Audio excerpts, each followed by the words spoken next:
ये तो सुखी होंगे। भगवान की शरण ग्रहण करेंगे। भगवान की शरण में हम क्यों जाएं? तो इस श्लोक में मंगलाचरण में शरणागति के 9 हेतुओं का स्मरण किया गया।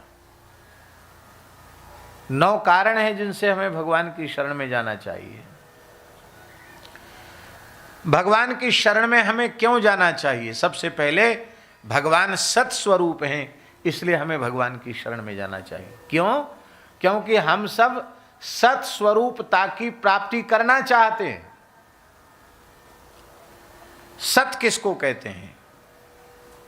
अस्तिति सत, जिसकी विद्यमानता का कभी अभाव न होवे उसे सत कहते हैं।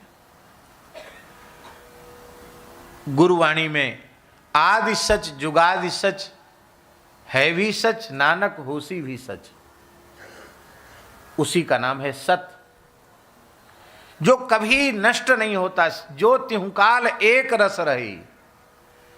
और उन सत्स्वरूप भगवान के अंश हैं हम। सत माने अविनाशी, और अविनाशी भगवान के अंश हैं हम। अच्छा एक बात बताओ, कोई भी शरीरधारी विनाश चाहता है क्या? हम लोग जितने यहां बैठे हैं, कोई विनाश चाहते हैं? विनाश तो कोई नहीं चाहता। अंतिम क्षण तक मृत्यु से लड़ते हैं, प्रयास करते हैं कैसी बच जाएं, उम्र बढ़ जाए। विनाश कोई नहीं चाहता।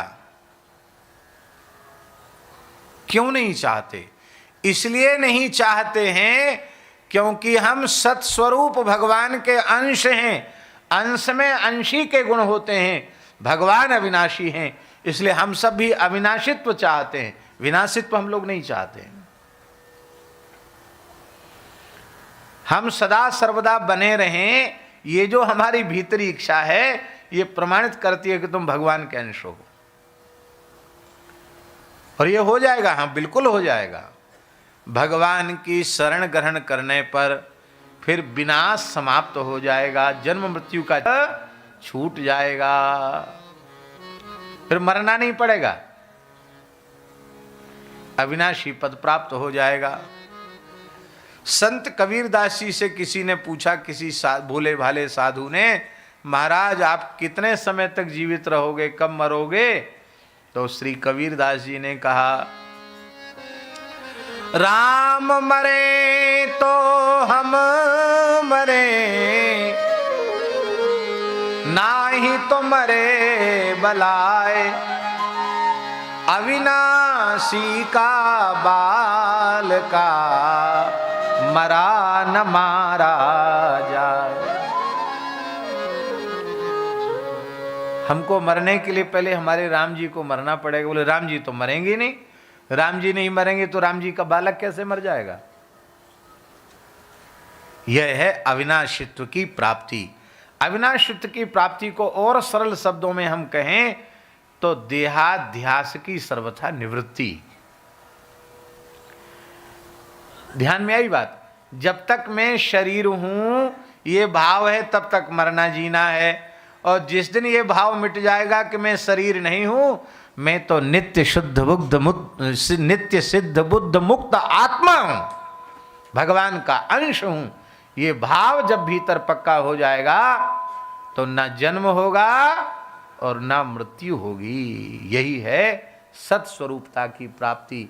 और इस सत्स्वरूपता की प्राप्ति चाहिए तो भगवान की शरण ग्रहण करो। ये पहला कारण है।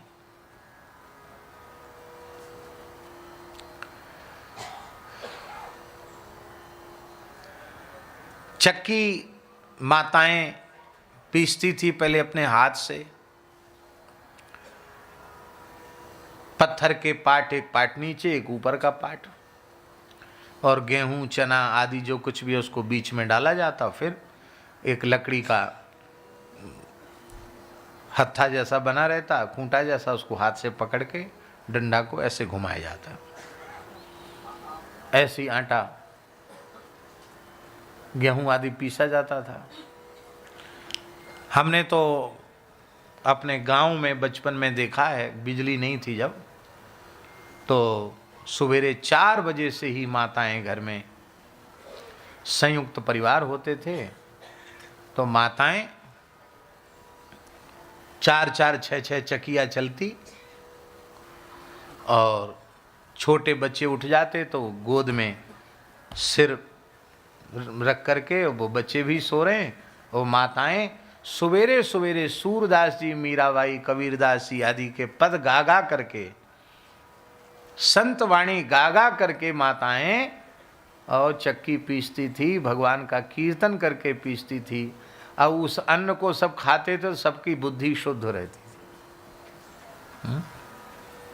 तो हमने देखा है घर घर 4 बजे से चक्की चलना शुरू हो जाती सवेरे,